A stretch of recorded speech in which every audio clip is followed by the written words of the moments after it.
What is going on, guys? Jason Burke here, Styles Clash for Life, coming at you on YouTube with another edition of TV Talk. I am coming to you guys from the Sweatbox here in Pittsburgh. It has been 90 or plus for the last 5 consecutive days. It is storming outside, so the power is liable to go out anytime now. It's 90 outside. My house is holding in heat like crazy. It is 90 inside. But I wanted to bring you guys TV Talk today because I just finished one of my favorite Netflix shows, Season 2 of Glow. Now, if you guys haven't seen Glow or don't know what it is, go check out Season 1 because Season 1 is excellent and Season 2 is right on par with it.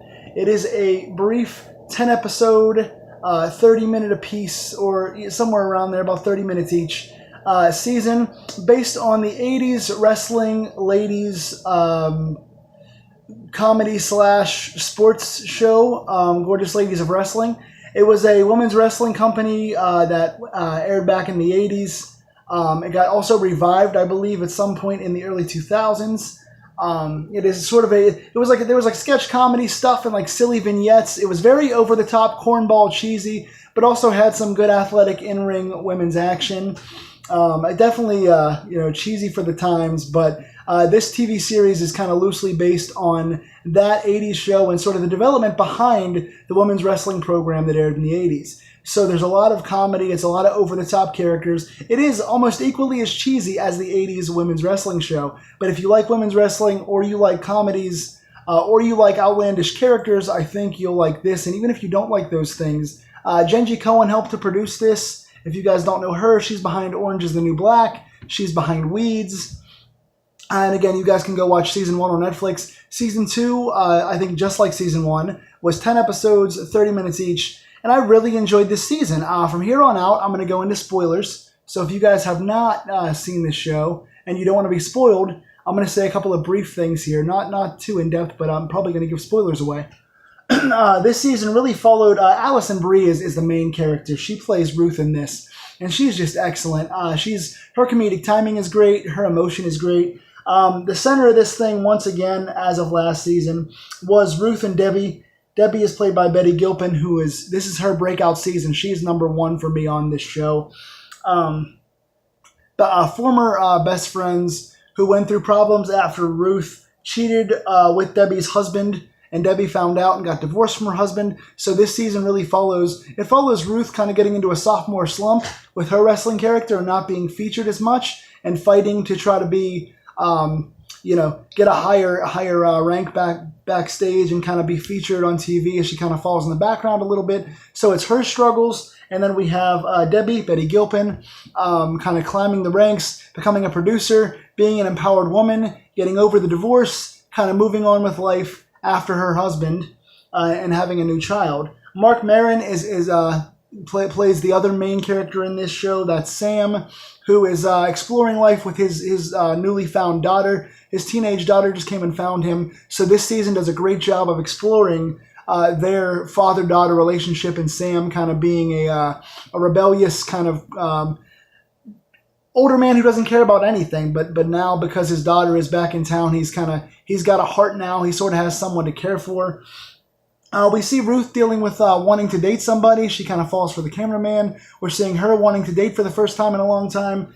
Her and Sam have a little romantic entanglement toward the end of the season. That is a really fun thing. This couple was heavily shipped, as the kids say, and I really enjoy the triangle kind of in there as well. And episode 7 to me is the #1 episode of the season. It starts off a little bit slow, much like Season 1 did. The first 2 or 3 episodes are solid. There's no bad episodes in this series. But episode 4 through 10 really picks up heavy, and the 2/3 of the season is very, very strong. Episode 7 is my favorite.